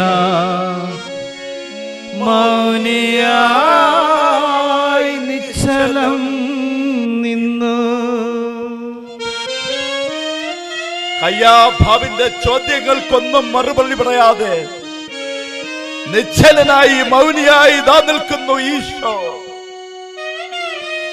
പുലരുവോളം ഈശോയെ അവർ ചോദ്യം ചെയ്തു. ഒന്നിനും ഈശോ മറുപടി പറഞ്ഞില്ല. മൗനിയായി മൗനിയായി നിന്നു ഈശോ, മൗനിയായി നിന്നു. അടുത്ത ദിവസം പ്രഭാതം, ദാ ഈശോയെ പീലാത്തോസിന് മുന്നിൽ ഹാജരാക്കി. വിധി ന്യായം കേൾക്കുവാൻ 100 കണക്കിന് ജനങ്ങൾ.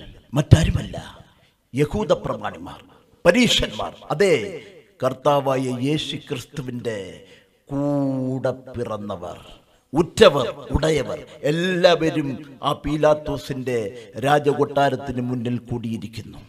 പീലാത്തോസ് സിംഹാസനത്തിൽ നിന്നീറ്റു. അല്ലയോ മാന്യമഹാജനങ്ങളെ, നിങ്ങൾ പറയുന്ന വിധത്തിൽ ഒരു കുറ്റവും ഞാനിവനിൽ കാണുന്നില്ല. അതുകൊണ്ട് ഉത്സവ ദിവസമായ ഇന്ന് ഒരു തടവുകാരനെ മോചിപ്പിക്കുന്ന പതിവ് നമുക്കുണ്ടല്ലോ.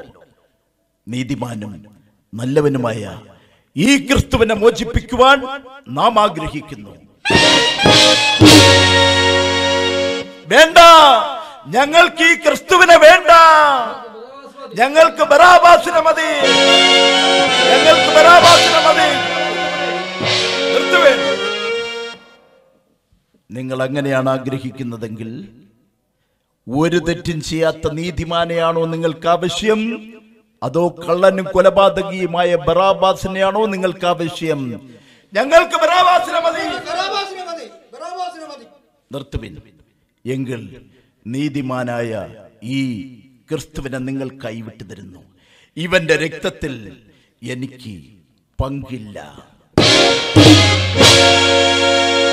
പീലാത്തോസിന്റെ വിധി പ്രഖ്യാപനം കേട്ട റോമൻ പടയാളികൾ ഈശോയുടെ വസ്ത്രം അഴിച്ചു മാറ്റി ഒരു ചുവന്ന മേലങ്കി ധരിപ്പിച്ചു. ഈശോയുടെ തലയിൽ ഒരു മുൾക്കിരീടം മെടഞ്ഞു വെച്ചു. കോലുകൊണ്ട് ആ മുൾക്കിരീടത്തിൽ ആഞ്ഞടിക്കുന്നു. മുള്ളുകൾ തറച്ച് കണ്ണിൽ നിന്നും ചോരയൊലിച്ചിറങ്ങുന്നു. ഒരു കൂറ്റൻ മരക്കുരിശ് ഈശോയുടെ ചുമലിൽ വെച്ചു. ആ കുരിശിന്റെ ഭാരം 150 കിലോ. ആ കുരിശിന്റെ ഉയരം 16 അടി. 8 ഇഞ്ച് ഘനമുള്ള ആ കുരിശ് ഈശോയുടെ ചുമലിൽ വെച്ചു. ദാ വരുന്നു ലോകത്തിന്റെ പാപഭാരം ചുമന്ന, പാപികളുടെ കണ്ണുനീരൊപ്പിയ ലോകത്തിന്റെ വെളിച്ചമായ ഈശോ. കുരിശേന്തി ഇതുവഴി എത്തുന്ന ദൈവത്തിൽ പ്രിയപുത്രനായവൻ യേശുദേവൻ. കുരിശേന്തി ഇതുവഴി എത്തുന്ന ദൈവത്തിൽ പ്രിയപുത്രനായവൻ യേശുദേവൻ. ശിരസിൽ മുൾമുടി ചൂടി തിരുമുറിവിൽ നിന്നും ഒഴുകുന്ന ചോരയെ സ്നേഹസത്യം. ശിരസിൽ മുൾമുടി ചൂടി തിരുമുറിവിൽ നിന്നും ഒഴുകുന്ന ചോരയെ സ്നേഹസത്യം. ആ തെരുവീഥിയിലൂടെ രക്തത്തിൽ കുളിച്ച് ഈശോ നടന്നു വരുന്നു. ആ വീതിക്ക് ഒരു വശത്ത് നിൽക്കുന്നു മാർത്ത, ലാസർ, മറിയം. മറുഭാഗത്ത് ഈശോയുടെ പെറ്റമ്മ മറിയം. ഈശോയുടെ പെറ്റമ്മ അവസാനമായി വിളിച്ചു, പൊന്നുമോനെ.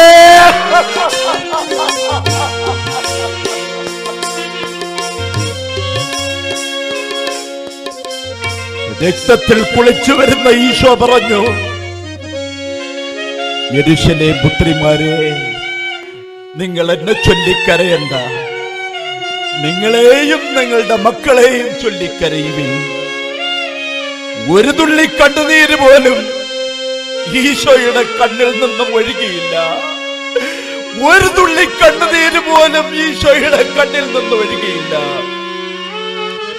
3 പ്രാവശ്യം ആ ഭാരം കുരിശു ചുമക്കാനാകാതെ ഈശോ മണ്ണിൽ കമഴ്ന്നു വീണു. അപ്പോഴും ചമ്മട്ടി കൊണ്ടടിക്കുന്നു റോമൻ പടയാളികൾ.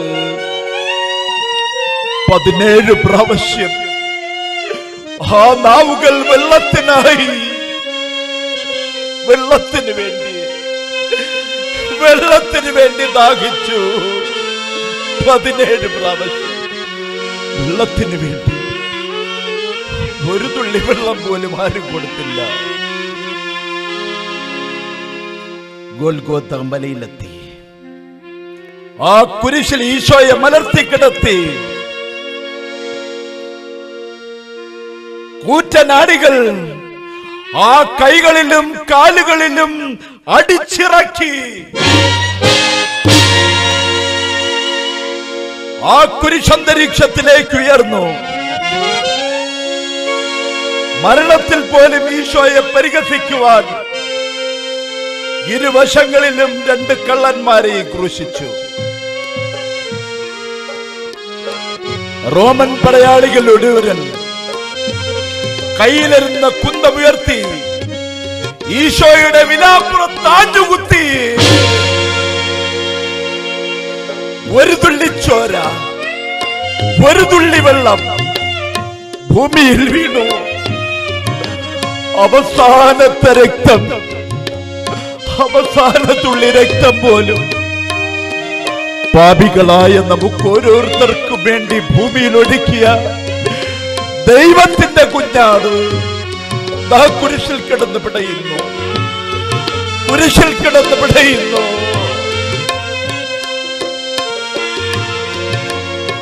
കയ്പുകലക്കിയ വീഞ്ഞ് ഈശോയ്ക്ക് കുടിക്കാൻ കൊടുത്തു. ആ ശിരസ് ഒരു വശത്തേക്ക് ചാഞ്ഞു.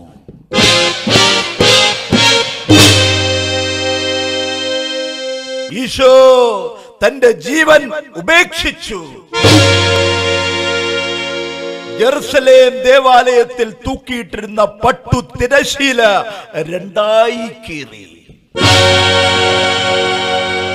പുതിയ നിയമം, പഴയ നിയമം, അങ്ങനെ രണ്ടു ഭാഗങ്ങളായി മാറി. ഈശോയെ കല്ലറയിൽ അടക്കം ചെയ്തു. കല്ലറയിൽ റോമൻ ഗവൺമെന്റിന്റെ മുദ്ര വെച്ചു. കല്ലെടുത്ത് മാറ്റാതിരിക്കാൻ റോമൻ പടയാളികൾ കാവൽ നിന്നു. 350 റോമൻ പടയാളികൾ ആ കല്ലറയ്ക്ക് ചുറ്റും 3 രാവും പകലും കാവൽ നിന്നു. കാരണമുണ്ട്, ഇവൻ 3-ാം ദിവസം ഉയർത്തെഴുന്നേൽക്കുമെന്ന് പറഞ്ഞിരിക്കുന്നു. അങ്ങനെ സംഭവിക്കാതിരിക്കുവാൻ റോമൻ പടയാളികൾ കാവൽ നിൽക്കുകയാണ്. 2 ദിവസങ്ങൾ കഴിഞ്ഞിരിക്കുന്നു. 3-ാം ദിവസം നേരം പുലരാൻ തുടങ്ങുന്നു. നക്ഷത്രങ്ങൾ ദാ മിന്നിത്തെളിയുന്നു. തെളിഞ്ഞ അന്ധകാരം. പ്രകൃതിയാകെ സുന്ദരിയായി നിൽക്കുന്നു. പെട്ടെന്ന് ഒരിടി മുഴങ്ങി. മരങ്ങൾ ഒടിഞ്ഞു വീണു. കല്ലറകൾ പലതും പിളർന്നു. ഈശോയുടെ കല്ലറയ്ക്ക് കാവൽ നിന്ന റോമൻ പടയാളികൾ ബോധമറ്റ് നിലത്ത് വീണു. ഈശോയെ അടക്കം ചെയ്തിരുന്ന കല്ലറയിൽ ഉരുട്ടി വച്ചിരുന്ന ആ കൂറ്റൻ കല്ല്, 350 റോമൻ പടയാളികൾ ഉരുട്ടിവെച്ച ആ കല്ല് രണ്ടായി പിളർന്നു. പീലാത്തോസിന്റെയും ഹെരോദാവിന്റെയും കയ്യാഫാവിന്റെയും കൊട്ടാര ഭിത്തികൾ കിട്ടുകിട്ടാ വിറച്ചു. സ്വർഗത്തിൽ നിന്നും ദാ ദൂതന്മാർ ഇറങ്ങി വരുന്നു. അവിടെ ആകെ സ്വർഗീയ സുഗന്ധം. ദൂതന്മാരോടൊപ്പം ഈശോദാ സ്വർഗത്തിലേക്ക് സ്വർഗാരോഹണം ചെയ്യുന്നു. പറന്നു പോകുന്നു മുകളിലേക്ക്. സ്വർഗാരോഹണം ചെയ്ത ഈശോ ഭൂമിയെ അനുഗ്രഹിച്ചുകൊണ്ട് അവസാനമായി പറഞ്ഞു, അല്ലയോ അനീതി ചെയ്യുന്നവരെ, ഇനിയും അനീതി ചെയ്യുവിൻ. അല്ലയോ അഴുക്കാടുന്നവരെ, ഇനിയും അഴുക്കാടുവിൻ. അല്ലയോ നീതിമാന്മാരെ, ഇനിയും നിങ്ങൾ നീതി ചെയ്യുവിൻ.